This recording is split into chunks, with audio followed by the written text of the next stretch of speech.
Hello everyone, I am Chanchal Srivastav, Department of Geology, KCMT College, Bareilly. Now today my topic is apiculture.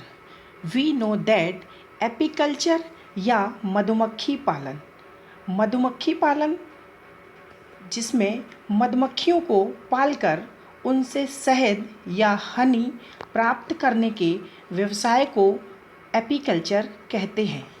लेकिन apiculture के लिए सबसे important है Honey bee का selection करना, क्योंकि कुछ इम्पॉर्टेंट स्पीसीज़ को चुनकर अधिक से अधिक हनी प्राप्त किया जा सकता है। इसलिए we are discuss Indian species of honey bee. First species is Apis dorsata. It is the apis that is genus and dorsata एक स्पीसीज़ है। एपिस डोर्सटा को commonly known as rock bee कहते हैं, क्योंकि ये हनी बी वाइल्ड वैरायटी की honey bee है। ये साइज़ में काफ़ी बड़ी होती है और ये high branches tree and rocks पर पाई जाती है। Now next is Apis indica. Apis indica commonly known as Indian bee because size is small than the rock bee. Apis indica mostly mud walls, roofs, tree पर अपने छत्ते बनाकर रहती है। सबसे important and common honey bee Apis indica से लगभग हम लोग 10 kg हनी प्रोड्यूस कर सकते हैं।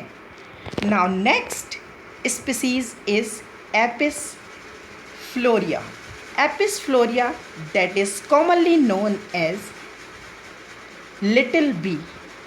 यह सबसे छोटी और सबसे कम हनी प्रोड्यूस करने वाली स्पीसीज होती है।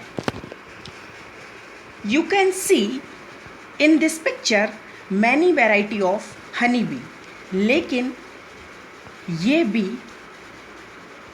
हनी प्रोड्यूस बहुत ही कम या ना के बराबर करती हैं। ये वाइल्ड बी हनी बी हैं जिनके काटने से पेनफुल स्वेलिंग भी हो सकती है। Now next we are discuss about structure of honey bee colony. We know that honeybee are social and colonial insect. एक कॉलोनी में about 50,000 to 80,000 honeybee पाई जाती हैं। लिटिल honeybee की संख्या लगभग 4,000 से 5,000 हो सकती है।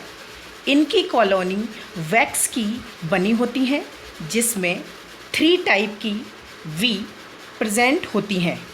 First is queen, second is drone, third is workers. जैसा कि आप इस पिक्चर में देख रहे हैं, 3 टाइप्स की हनी बी रिप्रेजेंट की गई हैं. First is drone, second is queen and third is workers. Drones की अगर हम बात करें तो साइज़ में ये छोटी होती हैं, क्वींस साइज़ में सबसे बड़ी होती है, वर्कर्स साइज़ में सबसे छोटी होती हैं. सबसे पहले अगर हम बात करें ड्रोन्स की, तो ड्रोन्स या मेल हनी बी भी कहते हैं। मेल हैप्लॉइड होते हैं। एक कॉलोनी में अबाउट 200 ड्रोन्स हो सकते हैं। ड्रोन्स क्वींस एंड वर्कर्स के इंटरमीडिएट होते हैं। ड्रोन्स या मेल हनी बी की लाइफ टाइम काफ़ी कम होता है। Next we are discuss queen. Queen is the diploid and only one queen present in a hive. एक छत्ते में सिर्फ एक क्वीन प्रेजेंट होती है.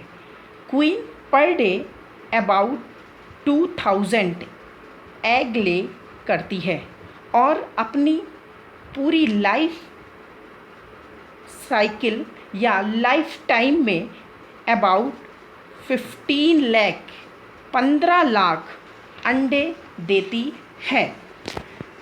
Next we are discuss about honey bee workers. Honey bee workers are diploid females. Size is very small. इनमें 3 तरह के वर्कर्स होते हैं. सबसे पहले कुछ वर्कर्स छत्ते में रहकर एग और लार्वा की देखरेख करते हैं. सेकेंड टाइप के workers builders, repairs and cleaner का कार्य करते हैं. थर्ड और लास्ट टाइप्स के जो वर्कर्स होते हैं वो आउटडोर या छत्ते से बाहर रह के पोलन्स एंड नेक्टर्स का कलेक्शन करते हैं. Now next we are discuss about life cycle of honey bee. Firstly queen and male drones copulation process complete करते हैं जिससे ड्रोन की डेथ हो जाती है और क्वीन जो वर्कर्स द्वारा बनाए गए ब्रॉड सेल्स होते हैं उनमें क्वीन पिंक कलर के एग ले करती है. After 4 to 6 day egg hatch होकर इनमें से एक लार्वा निकलता है. यह लार्वा 10 डेज़ तक ग्रोथ करता है और 15 डेज़ में प्यूपा का फॉर्मेशन हो जाता है. 15 डेज़ के बाद 18 डेज़ में प्यूपा मैच्योर स्टेज में आ जाता है और 21 दिन में wings, eye and appendages body के अदर ऑर्गन्स डेवलप हो जाते हैं और मैच्योर हनी बी का फॉर्मेशन हो जाता है. You can see in this picture life cycle of bee divided into 4 part. Firstly honey bee ने एग ले किए, एग से लार्वा बना, लार्वा से प्यूपा एंड प्यूपा से adult. This process is life cycle of honey bee. ये पूरी life cycle honey bee में जो वर्कर्स होते हैं वो इनमें अदर वर्क करते रहते हैं. जैसे कि अभी हम लोगों ने वर्कर्स के बारे में पढ़ा था कि वर्कर्स बिल्डर्स का काम करना यानी जो सेल्स ख़राब हो गई हैं उनको रिपेयर करना, तथा कुछ वर्कर्स क्लीनर यानी साफ़ सफाई का काम करते हैं और कुछ वर्कर्स जो होते हैं वो प्यूपा एग का प्रोटेक्शन करते हैं. आपने देखा होगा कुछ हनी बी छत्ते के बाहर बैठकर अपने विंग्स को मूव करती हिलाती रहती हैं क्योंकि वो विंग के हिलाने या उनके पंखों का हिलाने का कारण है कि वो अंदर एग और प्यूपा को शुद्ध वायु या हम कह सकते हैं फ्रेश एयर को प्रोवाइड करती रहती हैं. आप इस पिक्चर में देख सकते हैं कि हमारे कुछ पिक्चर्स के माध्यम से आपको समझाया गया है कि फर्स्ट डे में क्वीन ने एग लिए किए, आफ्टर 4 डेज़ लार्वा बना, 4 डेज़ के बाद 10 डेज़ तक लार्वा मैच्योर हुआ, आफ्टर 15 to 18 डेज़ में एक मैच्योर स्टेज से प्यूपा बना और प्यूपा से 80 के बाद 21 डेज़ में एक मैच्योर क्वीन का फॉर्मेशन हुआ. Now next we are discuss economic importance of honey bee. हम लोग पहले ही डिस्कस कर चुके हैं कि एपीकल्चर या मधुमक्खी पालन, मधुमक्खियों को पालकर उनसे शहद प्राप्त करने के व्यवसाय को एपीकल्चर कहते हैं।